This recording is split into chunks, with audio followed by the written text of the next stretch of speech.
کا غلام احمد قادیانی بہت بڑا عالم تھا۔ تو شروع میں مرزا صاحب نے بھی عیسائی پادریوں سے ہندو آریہ سماج کے اسلام دشمن سرگرمیوں کو مقابلہ کرنے کے لیے بطور مناظر اپنے آپ کو پیش کیا، اور بر صغیر کے مسلمانوں میں کچھ مقبول ہوئے، اور اس حد تک اس کو مقبول کرایا گیا کہ اس بر صغیر کے سارے ہی مسلمان تقریباً اس کو بہت اچھا سمجھتے تھے۔ شروع میں جب وہ مبلغ اسلام کی حیثیت سے بڑا پاپولر تھا اور لوگوں کے آنکھ کا تارا بنا ہوا تھا، تو اپنی ہی جماعت کے بہت سے علماء حضرت شاہ صاحب کی خدمت کرتے کہ حضرت جی ان کے بارے میں بدگمانی نہ کریں، یہ آدمی بڑا کام کا ہے، بہت کام کرتا ہے۔ آپ کے زمانے کا جو شیخ الاسلام ہے نا، جو ٹی وی کے ذریعے سے متعارف ہو رہا ہے، اس سے کئی گنا زیادہ وہ کام کرتا تھا۔ ماضی کے اندر مرزا غلام احمد قادیانی اس سے زیادہ پاپولر تھا۔ وہ اس وقت میڈیا ٹی وی کی شکل میں نہیں تھا، لیکن تحریر کی شکل کے اندر بہت کام، مناظروں کی صورت کے اندر، تبلیغ کی صورت کے اندر بہت کام بر صغیر کے اندر کرتا رہا، اور بڑے بڑے علماء اہل علم جو ہیں وہ اس کے قدردان تھے۔ مرزا صاحب کافی ذہین تھے،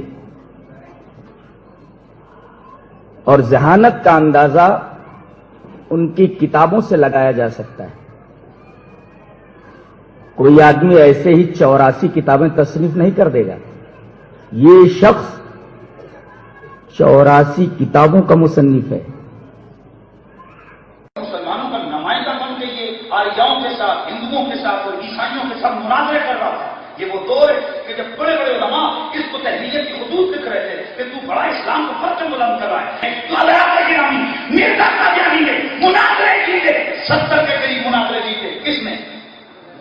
اس کے جواب کے لیے علماء حق بھی میدان میں آئے، لیکن بدقسمتی سے اس میدان میں نمایاں حیثیت آن جہانی غلام احمد قادیانی کو حاصل ہو گئی، جس نے 1883 میں اپنی تالیف سرمہ چشم آریہ ہی کے ذریعے وہ ہر دل عزیزی حاصل کی تھی، کیونکہ باقی علماء میں یہ استعداد اتنی نہیں تھی، یا ان کا شغف نہیں تھا، ذوق نہیں تھا۔ اس شخص نے خاص اس میدان کے اندر جو ایکسپرٹیز ہے، جو درکار ہے، مہارت وہ حاصل کی، اور آریوں کے ساتھ مناظرے کیے، انہیں شکستیں دی، اور کتاب لکھی سرمہ چشم آریہ۔ نتیجہ یہ وہ مسلمانوں میں پاپولر ہو گیا۔ ظاہر بات ہے حملے کا جواب دے رہا ہے، مسلمانوں کی طرف سے مدافعت کر رہا ہے، مسلمانوں کی طرف سے مدافعت کر رہا ہے۔ چنانچہ مولانا ثناء اللہ امرتسری کے بارے میں آتا ہے، اہل حدیث، وہ یہ کہتے ہیں کہ ایک زمانے میں میں اس کا وضو کرانا اپنے لیے باعث سعادت سمجھتا تھا، اور بڑے بڑے علماء نے اس کی تعریفیں کی۔ علامہ اقبال نے کہا اگر کسی کو صحیح اسلام دیکھنا ہو تو قادیان میں جا کے دیکھیے۔ یہ کچھ میں سمجھتا ہوں کہ علامہ اقبال پر کوئی دور آیا ہوگا، ایک دور ان پر ایسا بھی تو آیا کہ جبکہ وہ قادیانیت کے بہت ہی معتقد تھے، انہوں نے یہاں تک کہا تھا کہ جسے اصل اسلام دیکھنا ہو وہ قادیان میں جائے۔ کیوں؟ وہاں ایک نظام تھا، ایک شخص سے بیعت تھی، ایک ڈسپلن تھا، پورا ماحول اسلام کے مطابق تھا۔ وظاہر باقی تو ان میں خرابی تو یہی ہے کہ انہوں نے غلام احمد قادیانی کو نبی مان لیا، باقی تو وہ باقی مسلمانوں والے کام تو ان کے ہیں، اور وہ ایک جگہ پر ایک آبادی انہوں نے ایک اپنے اسلامی اصولوں کے مطابق بنا لی۔ تو اس کے بارے میں علامہ اقبال نے کہا کہ اسے صحیح اسلام دیکھنا ہو وہ جائے قادیان میں دیکھیے غلام احمد قادیانی نے اپنے فتنے کا آغاز کہاں سے کیا تھا یہ سمجھ لیجئے۔ پہلے وہ ایک مناظر تھے، بہت اچھے مناظر، غلام احمد قادیانی۔ آریہ سماجیوں سے مناظرے کیے، عیسائیوں سے مناظرے کیے، مناظروں میں فتح حاصل کی، مسلمانوں کی آنکھوں کا تارا بن گئے، محبوب ہو گئے، کیونکہ یہ عیسائیوں کو جواب دیتے تھے۔ تحریک پاکستان ہی نہیں، خود جو ہے مولانا ابوالکلام آزاد، مولانا ثناء اللہ امرتسری، اصل میں یہ ایک خاص دور تھا جب کہ اسلام کے خلاف ایک تو عیسائی متاثر تھے، یہ خود تھے، یہ غلام رسول مہر اور عبدالمجید سالک احمدی تھے۔ میری اطلاع نہیں ہے یہ، بہرحال میں جو عرض کر رہا ہوں وہ یہ کہ جو کام وہ کر رہا تھا اس نے تو عیسائی مشنریز کے ساتھ مناظرے کیے اور انہیں شکستیں دی۔ کس نے؟ عیسائی مشنریز کو ساتھ مناظرے کر کے غلام احمد نے انہیں شکستیں دی۔ اور ایک زبردست جو ایک وائلنٹ تحریک اٹھ گئی تھی، یہ ستیارتھ پرکاش کا جو مصنف تھا آریہ سماج.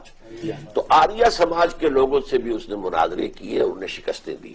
اچھا، ان دو چیزوں کی وجہ سے علماء کی آنکھوں کا تارا بن گیا. احمد خان نے بھی مولانا سید میر حسن کو منع کیا تھا کہ ان کے ساتھ جھگڑا کرنے کی ضرورت نہیں ہے، ہمیں کیا ان کا جو بھی عقیدہ رہے ان کے پاس، لیکن ہمیں اس سے کوئی غرض نہیں. لیکن سنے ہے کہ آدمی بڑا صالح اور نیک ہے، اور وہ مقابلہ کرتے تھے ان عیسائیوں سے. نہیں، مگر یہ ثبوت موجود ہے کہ وہ متاثر ہوئے تھے، جیسے شروع میں کہا تھا انہوں نے پروگرام سے کہ بہت سے لوگ متاثر ہوئے. مرزا غلام احمد کے بارے میں انہوں نے یہ لکھا ہے ایک جگہ کہ اس دور، یہ 1898-99 کی بات ہے، کہ اس دور میں مرزا غلام احمد جس طرح اسلام کو سمجھے ہیں ایسا بہت کم لوگ سمجھے ہیں. میرا یہ خیال ہے کہ وہ کبھی بھی احمدی نہیں تھے، البتہ غلام احمد کی تعریف انہوں نے کی. اور جو آپ نے جملہ نوٹ کیا ہے، میں نے اس کے برعکس یہ سنا ہے کہ انہوں نے کہا کہ اگر کوئی شخص آج اسلام زندہ دیکھنا چاہے تو قادیان میں جا کے دیکھے. مرزا قادیانی نے جب کام شروع کیا تو دین کا دفاع کرتا، اعتراضوں کا جواب دیتا، ہندو مت کے خلاف بولتا، عیسائیت کی تردید کرتا. ہمارے کافر نے کہا بہت اچھا آدمی ہے، کام جو اچھا تھا. مرزا غلام احمد قادیانی جب اس نے مسیح ہونے کا اور نبی ہونے کا دعویٰ نہیں کیا تھا تو یہ اہل باطل کے خلاف دلائل دیتا تھا اور دین حق کو دلائل ثابت کرتا تھا. اس کے بارے میں ہمارا بھی گمان یہ تھا کہ بندہ بہت اچھا ہے، اس لیے ہم نے اس کے مدح کیا اور تعریف کی ہے. مرزا غلام قادیانی کو اگر آپ لوگوں کے سامنے بٹھا دیا جائے، آپ تو مرزا قادیانی کے ہاتھ کے اوپر بیعت کر لیں. ابے اس نے تو قرآن حدیث کیا پیش کیا، اور میاں اس نے کیا پیش کیا ہے؟ اس نے تو 2 اور 2 4 آیتیں تو 2 اور 2 4 حدیثیں پیش کی ہیں. وہ تو قرآن اور حدیث سے باہر جایا ہی نہیں کرتا تھا مرزا سینئر. آج بھی دنیا کا ہر قادیانی مرد یہی کہتا ہے، آؤ قرآن اور حدیث سے بات کرو، آؤ قرآن حدیث سے بات کرو. قادیانیوں کو دیکھ لیں. مرزا قادیانی جب پیدا ہوا تھا تو اپنے ساتھ اپنی ٹیم کو لے کے پیدا نہیں ہوا تھا. مرزا قادیانی کے جو اس وقت فالورز موجود ہیں، مرزا قادیانی جو ہے وہ اپنے گھر سے لے کے پیدا نہیں ہوا تھا. مرزا قادیانی نے جب دعویٰ نبوت کیا اور اس نے جو اپنی تبلیغ شروع کی، اپنے مذہب کی، تو اس کو ماننے والے بہت سارے وہ لوگ تھے جو اپنے آپ کو کلمہ پڑھنے والا کہتے تھے. مثال کے طور پہ مرزا غلام احمد قادیانی کا جو پہلا خلیفہ ہے مولوی نور الدین بیروی، یہ غیر مقلد وہابی اہل حدیث کا بہت بڑا عالم تھا. مولوی عبد الکریم سیالکوٹی اہل حدیث غیر مقلدین کا بہت بڑا عالم تھا. اور اس کے علاوہ مولوی برہان الدین جیلوی جو ہے وہ پوری اپنی ٹیم سمیت ہی مرزا غلام احمد قادیانی کا جا کے مرید ہو گیا اور مرزا غلام احمد قادیانی کو نبی تسلیم کر لیا اور اس کا پیروکار بن گیا. یہ کون لوگ تھے؟ یہ کلمہ پڑھنے والے تھے، اپنے آپ کو مسلمان یہ کہتے تھے. اب یہ پیروکار بن گئے. مرزا غلام احمد قادیانی یا قادیانی جو ہے وہ لوگوں کے گھروں میں آ کے نہیں کہتے لوگوں کو قادیانی ہو جاؤ. یہ لوگ جو قادیانی بنے ہیں، مرزائی بنے، یہ کس طرح؟ ظاہر ہے کہ اس کے جو ذرائع ہیں ان میں سے ایک ذریعہ یہ ہے کہ یا تو مرزا قادیانی کی صحبت میں جا کے بیٹھے، یا یہ ہے کہ مرزا قادیانی کا لٹریچر پڑھا، یا اس کے بیانات سنے، اس کے لیکچر سنے اور سن کے گمراہی کا شکار ہو گئے. مرزا صاحب بھی بہت بڑے عالم تھے، اپنے زمانے میں بڑے مناظر کی حیثیت رکھتے تھے. ان کے بارے میں مولانا ابوالکلام آزاد نے بڑے غیر معمولی الفاظ لکھے ہیں جب ان کی وفات ہوئی ہے. وکیل اخبار کے اس زمانے وہ ایڈیٹر تھے. مولانا ابوالکلام آزاد معمولی آدمی نہیں تھے. مولانا ابوالکلام آزاد انہوں نے بڑی ان کی مدح اور تعریف کی. اور بہت سے علامہ اقبال بڑے ان کے معتقد رہے ایک زمانے میں. عالم تھے، وہی بڑے عالم تھے. اتنے سیانے لوگ، پڑھے لکھے لوگ اسے مان کیسے لیتے ہیں نبی؟ لیکن آپ ایک ہی نوبل انعام یافتہ عبدالسلام، اور وہ بھی اس کا جو ہے وہ نکلا معتقد. کیا ہوتا ہے یہ ہمیں نہیں معلوم. اصل وجہ یہ ہے یہ بڑے لائق شخصیت تھی. اس نے ایک وقت میں بڑے عیسائیوں کے ساتھ جو ہے وہ مناظرے کیے تھے، انہیں شکست دی تھی، تبھی تو مشہور ہو کے پھر نبی بنے. جو توحید کے اوپر اس شخص کا لٹریچر ہے نا، با کمال لٹریچر ہے. توحید کا استدلال کمال درجے میں ہے. مولانا عبد الماجد دریابادی کا نام آپ نے سنا ہوگا. وہ کسی وقت دہریے ہو گئے تھے. انہوں نے خود یہ بات کہی ہے کہ میں دہریت سے توحید کی طرف غلام احمد قادیانی کا لٹریچر پڑھ کے آیا.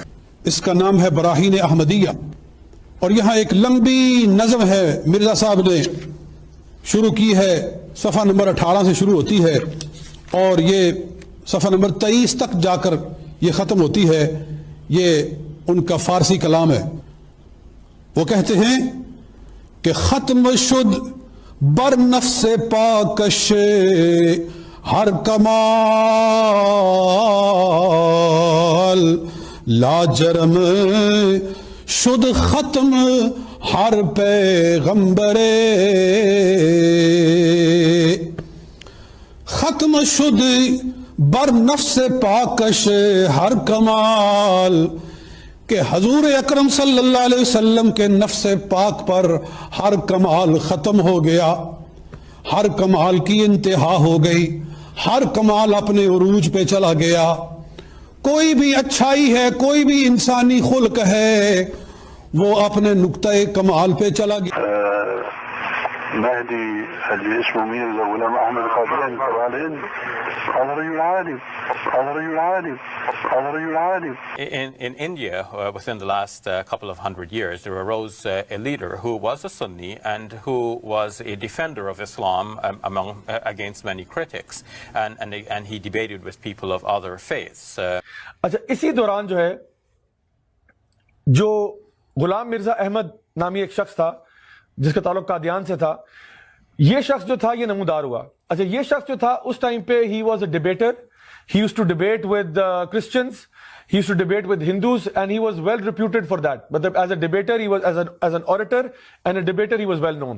So anyone praising Mirza before this 1891, he shouldn't be blamed, because the Deobandi, the Barelvi, everybody used to praise him. Everybody used to praise him. If you have not yet subscribed, make sure to subscribe and click on the bell icon so you can get notifications for every new video. Also make sure to like and comment on the video and follow on Twitter and Instagram.